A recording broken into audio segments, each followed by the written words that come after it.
Friends అందరికీ నమస్కారం అండి. ఇప్పుడే అందిన వార్త. ఈరోజు తేదీ చూసుకున్నట్లయితే ఆగస్టు 24వ తారీఖు అండి. రాష్ట్ర ప్రభుత్వ ఉద్యోగులకు సంబంధించి నేడు తాజా సమాచారం అయితే రావడం జరిగింది.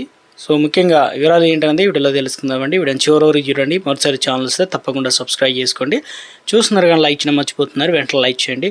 సో ఇక వివరాలకైతే వెళ్ళిపోదామండి. సో ముఖ్యంగా ఈ వీడియోలో వచ్చేసి 2 నుంచి 3 అప్డేట్స్ అయితే వచ్చాయన్నమాట. వివరాలు ఏంటనేది వీడియోలో తెలుసుకునే ప్రయత్నం చేద్దాం. ఇక ముఖ్యంగా మొట్టమొదటి అప్డేట్ వచ్చేసి సో ఉద్యోగులకు పెన్షన్లకు సంబంధించి గుడ్ న్యూస్ అండి. ఇక ఏ రాష్ట్రానికి సంబంధించి చూద్దాం. ఇక సెప్టెంబర్ జీతంతో పాటు పెరిగిన డిఏ డిఆర్. ఇక ప్రభుత్వ ఉద్యోగులకు అదేవిధంగా ఉపాధ్యాయులకు పెన్షన్లు కేరళ రాష్ట్ర ప్రభుత్వం ఒక విడత అంటే కరువు భత్యాన్ని అయితే మంజూరు చేసిందనమాట. సర్వీస్ పెన్షన్లకు ఒక కరువు ఒక డిఏ అనేది ఇవ్వడం జరిగిందనమాట. ఆమోదించినట్లు ఆర్థిక మంత్రి కేఎన్ బాలగోపాల్ అయితే ప్రకటించడం అయితే జరిగిందనమాట.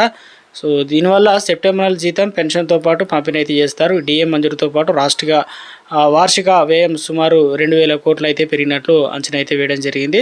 సో ఇక మరొక అప్డేట్ అయితే వచ్చిందండి. ముఖ్యంగా ఇక్కడ వచ్చేసి దేశవ్యాప్తంగా ఉన్న ఉద్యోగులు పెన్షన్లకు భౌత్యం ప్రమాదం అంచుల్లో ఉందని చెప్పేసి కేంద్ర ప్రభుత్వం తెస్తున్న చట్టాలు ఉద్యోగులు అదేవిధంగా పెన్షన్లపైన భద్రత ఇక ప్రమాదం పొంచి ఉందని. ఇప్పటికే ప్రమాదం లేకపోయినా ప్రమాదం అంచుల కాలనడకల తప్పడం లేదు. ఇప్పటికి కేంద్ర ప్రభుత్వం పార్లమెంట్లో ఆమోదం పొందిన ఫైనాన్షియల్ బిల్లు 2025 సంబంధించి పెన్షన్ల పాలిట శాపంగా మారింది. ఆ బిల్లులో స్పష్టంగా లోక్ మత్ కమిషన్ చేసిన పెన్షన్ రిటైర్మెంట్ బెనిఫిట్ను ఉపసంహరించుకోవాలన్న సూచనలు పొందుపరిచారనమాట. కనుక ఇది 2026లో బిల్లు ఆచరణలోకి వస్తే ఆ నాటి నుండి పెన్షన్ల పదవి విరమణ బెనిఫిట్స్కి సంబంధించి సర్వం మంగళం పాడినట్లు అవుతుంది. ఇదిలా ఉండగా ఆ బిల్లు పైన పెన్షన్లకు భద్రతా సంబంధించిన అంశాలకు సంబంధించి పెన్షన్ల పెంపుదలపై ప్రభుత్వ అనుమతుల మేరకు అనేక వ్యాఖ్య చేయడం, ఇక కరువు భత్యం వేతన సవరణ వర్తింపజేయడం, ఆయా ప్రభుత్వాలు దయాదాక్షిణ్యం మీద వదిలేయడం అయితే జరిగిందనమాట. సో ఇదొక ఉద్యోగులకు సంబంధించి బిల్లు అనేది ఇబ్బందికరంగా ఉందని చెప్పేసి అప్డేట్ అయితే వచ్చిందనమాట.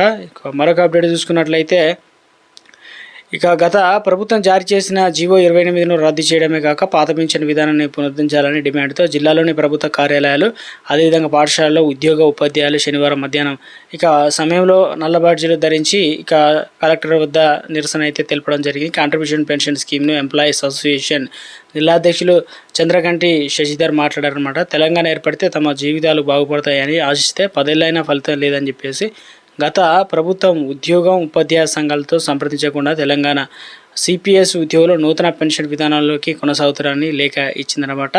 సో ఇంకా రావాల్సినటువంటి ఉద్యోగులకు పెండింగ్ బిల్లులు 5లో ఉన్నాయి. అవి కూడా వెంటనే రిలీజ్ చేయడం అయితే కావాలని చెప్పేసి మొత్తం మీద ఉద్యోగులకు సంబంధించి ఇప్పటికే రాష్ట్ర ప్రభుత్వం ప్రతి నెల కూడా 700 కోట్ల రూపాయలు అనేది రిలీజ్ చేస్తామని చెప్పింది. కానీ సో అలా అయితే చేయడం లేదు. సెప్టెంబర్ అనగా దసరా పండుగ నాటికి గుడ్ న్యూస్ చెప్పే యోచనలో ఉన్నట్లు అప్డేట్స్ అయితే అందుతున్నాయి అనమాట. సో మొత్తం మీద అయితే ఇది ఈరోజు ఉన్నటువంటి కొన్ని ముఖ్యమైనటువంటి తాజా సమాచారం.